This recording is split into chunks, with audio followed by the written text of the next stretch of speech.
This is the continuation report of Module 12, which entitled Post-War Attempt at Integration for Mindanao and Sulu. In 1964, amendments were introduced to the original CNI Charter through the efforts of the Senate Committee on Cultural Minorities. Between October 15, 1962 and January 15, 1963, the committee, which was composed of Senator Manuel P. Manahan as chairman and Senator Rogelio de la Rosa, Lorenzo Somulo, Francisco Rodrigo, Jose Larlim, Maria Calao Catigbat, and Alejandro Almangras as members, visited several places in Mindanao, Sulu, Palawan, Mindoro, and Northern Luzon. So, in 1964 amendments, introduced siya sa CNI na through effort sa mga Senate Committee and the Cultural Minorities na sina Senator Manuel P. Manahan as chairman and Senator Rogelio de la Rosa, Lorenzo Somulo, Francisco Rodrigo, Rosila Lim, Maria Calao Catigbat, and Alejandro Almendras as members.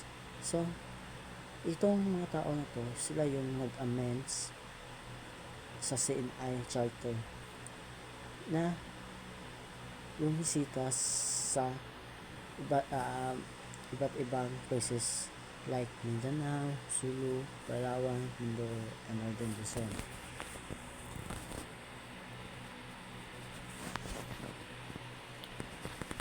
The committee reports, also known as the Manahan Report, showed statistically the prevalent problems among the country's indigenous people. It graphically described those problems are perceived by themselves and by the CNI personnel. So, ang committee nag-report siya sa report as also known as the Manahan Report. So, pinakita dito ang statistic o mga problems sa ating countries, especially sa indigenous peoples na describe sa problema o nagpo-perceive themselves sa mga CNI personnel. So, the consensus of the response and views indicated the following in order of their importance. First, land problem. Second, education. Third, livelihood. Fourth, health. Fifth, transportation. This consensus is very important to us because it focuses on the land problem of the indigenous people, their education and their livelihood, especially health and transportation.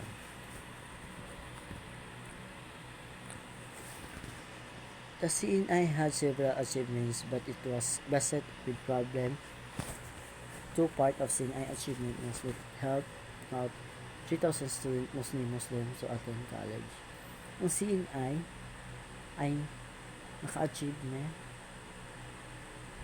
ay nakasolusyon sa problema dahil ang CNI ay tumulong sa 3,000 student, especially mga Muslim na gusto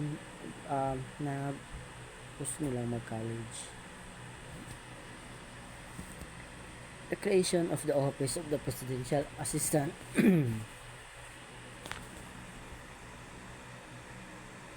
the creation of the Office of the Presidential Assistant of National Minorities or PANAMIN in 1967 added another problem for the Commission in National Integration. PANAMIN was established by President Ferdinand E. Marcos to advise him on non-Muslim minorities, while CNI continued to discharge its function with respect to the Muslim. So, ang Office sa President Assistant on National Minorities o PANAMIN ay nagbibigay din ito ng problema sa Commission on National Integration because Dahil ang panamin ay established ni President Ferdinand E. Marcos na nag-advise sa mga non-Muslim minorities where CNI continue this to function with respect the Muslims. So, bali, mga ito yung mga kabalikaran nila. Yung CNI may respect sa Muslim, pero si Marcos naman ay in-advise niya sa mga non-Muslim na ang panamin. What was the Mindanao Development Authority or MDA, and what became of it after several years of existence?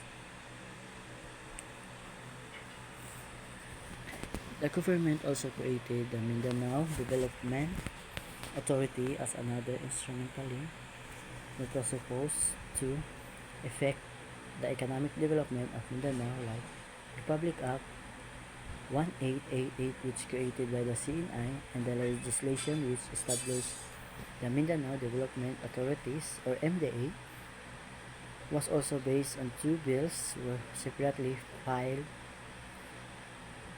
in the lower house of the Philippine Congress. So, ang government ay gumawa din ng ang government ay ginawa niya ang Mindanao Development Authorities na nagbibigay instrument dali na supposed to the effect of our economic development of Mindanao. Kaya may ginawa itong Republic Act 1888 na ginawa ng CNI sa mga legislation na in-establish ang Mindanao Development Authority. Dito din ang basihan ng two bills which separately filed in the lower house of the Front Congress.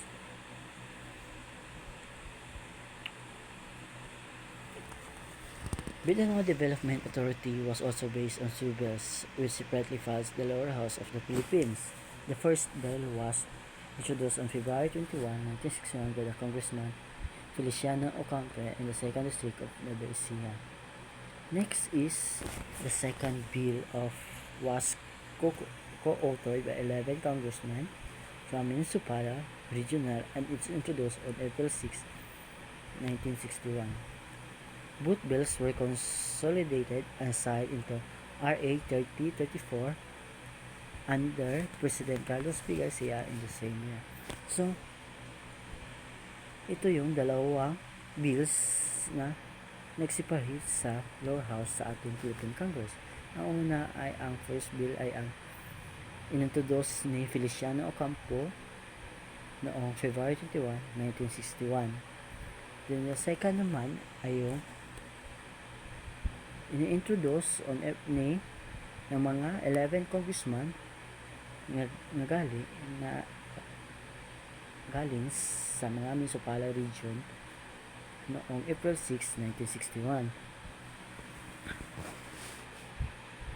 Bawat bills ay may consolidate na sign into a law as RA 3034 by President Carlos P. Garcia in the same year. The most major challenges of the post-war republic was that of nation building, how to make the peoples of this archipelago, especially the Moros Alumars, feel they are part of the Filipino nation. In discussion above, we saw how the post-war government of Magsaysay Garcia and Marcos tried to institute agencies that were supposed to affect the integration program of the government. Yet, in the same discussion, we also saw the variety of problems and difficulties that serve to hinder the achievement of these agencies' goals. The CNI, for instance, was virtually made to swallow more than it could be shown by charter. First, 2 of the 17 function of the duties assigned to the agency necessitated huge appropriation as they were capital-intensive projects.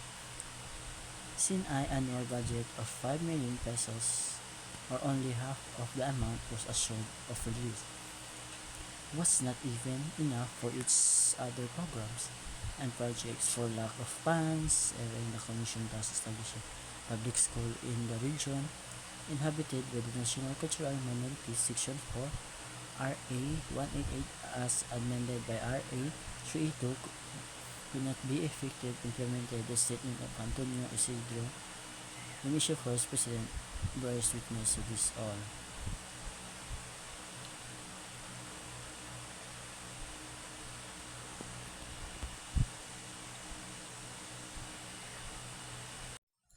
Furthermore, the Commission was not also spared from the political maneuverings and patronage.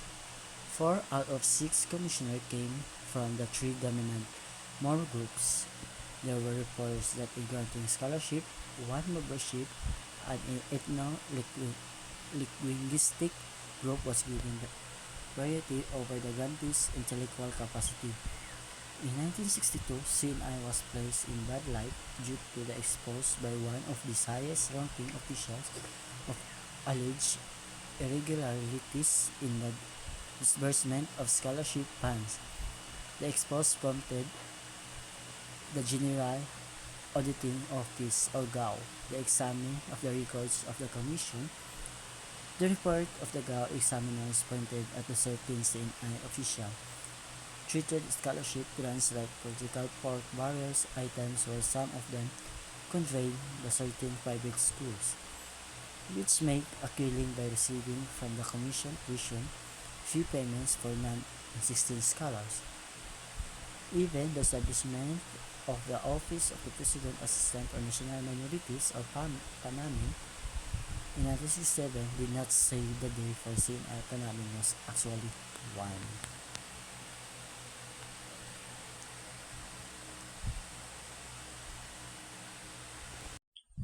Side of the same coin, with the CNI as the other side. From the beginning, the PANAMI had certain inherent infirmities, especially in its organizational administrative setup.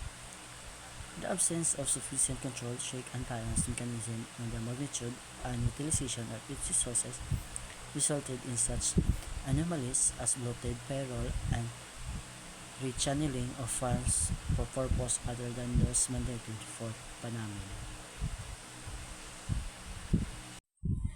The whole integration programs of government seems to revolve around the philosophy that if the Moros are provided with more roads, school, health facilities, civic centers, and industrial plants, and if they are instructed in modern methods of farming, or are given more scholarship for higher education in Manila, or offered more jobs in government, then the time they will be integrated.